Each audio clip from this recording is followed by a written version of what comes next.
And in Your America Tonight, another economic plan is also emerging tonight. The Republicans have proposed an alternative to the president's $787 billion stimulus package, and it costs a little bit less, $0. And it also promises to create 2 million new jobs without any of your money.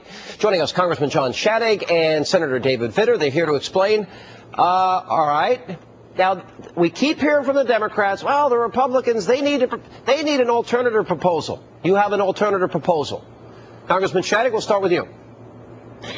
We do have an alternative proposal. It looks at the fact that we've spent billions of dollars on this stimulus package, taxing the American people and burdening future generations with little to show for it. Many of us believe it will not produce American jobs.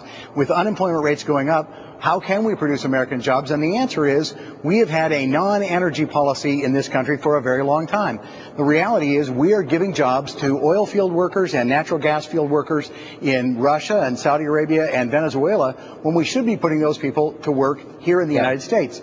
Senator Vitter and I have drafted a bill that says let's put Americans to work. Let's pursue the fight we had last summer of an all-of-the-above energy strategy. Let's clear the bureaucracy out of the way, and let's move forward with American jobs producing American energy. Well, Senator Vitter, I'll go to you. How does this happen, especially where Nancy Pelosi is suggesting she may even be open to a second stimulus bill before the first stimulus bill has even had a chance to work? Right. How do you get to do this when this stimulus bill already has passed? Well, the timing is perfect. She's pretty much admitting that this stimulus bill is not going to be enough to really revive the economy and get us on the road to recovery. And it just so happened that we were introducing our plan today, so the timing was perfect. I do think we're going to have to do more things that really work in terms of job creation. This bill is one way to do it at zero cost by focusing on energy. This bill fundamentally says two things. First, we can grow jobs without just dropping trillions of dollars of hard-earned taxpayer money out of airplanes. And secondly, we need to break out of this stale debate in Washington on that's either oil and gas or renewables. We need to do both. We need to do all of the above. This bill does that. Congressman, I don't have any confidence that they have a clue what they're doing. I have zero confidence in Timothy Geithner as our Treasury Secretary. We still don't even have a plan yet to bail out the banks here. But we just seem to just be throwing money and scaring the death out of the American people. TARP 1, 2, stimulus, omnibus, now stimulus 2 perhaps. It seems to me that somebody needs to stand back and count the money. And on top of that, the 2010 budget could be $4 trillion. I think the American people are saying enough is enough. They're sick of spending. They're sick of having to pick up the tab for this, and they want jobs. The jobless rate just went up in America. I think you have to answer, if you're a policymaker, how is it that we continue to pursue policies on energy that export American jobs? You know, we talk about outsourcing American jobs as being bad for our economy. Even the president mentioned that issue of corporations that send jobs overseas in his address to Congress, and yet in the energy field, we are sending jobs outside this country. The known reserves of natural gas have doubled in the last 5 years here in the United States. Let's produce that energy here.